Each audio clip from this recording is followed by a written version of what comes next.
JK of Ecstatic Works. Gusto ko magpakitang FL5 sa inyo. Marami na kayong pinapakitang FL5 here kasi wala tayong ginagawang yan. Pero let me share a story of this FL5.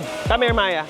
So, we've removed the PPF of this FL5 already. In fact, ang nakalagay dito na PPF is Tech also. Pero it's another shop who installed yung Tech PPF niya. Pero ba't nandito sa amin? So, bakit namin tinanggal? Kasi the client bought this with PPF already. So, kakabili lang niya. Pero when he saw, may pin-PPF na kami para sa kanya before. Pero when he saw how the PPF was installed here, he wasn't really happy.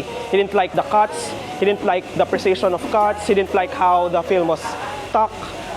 So overall, hindi talaga siya happy. So ang gusto niya is patanggal yung PPF niya na Steck, tapos kami maglalagay ng Steck PPF niya. So ngayon, piniprep na namin.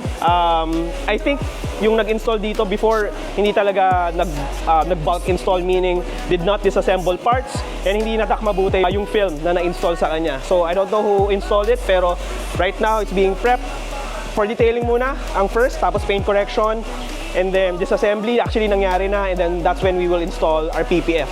We'll show you snippets or clips coming from then our resident vlogger, yung comparison ng installation ng PPF kasi compare namin dun sa isang FL5 na na-install na namin, and we took videos of how the PPF was installed here before. So ayun, excited kami, makita nyo yun. Ganyan yung ginawa nilang cut.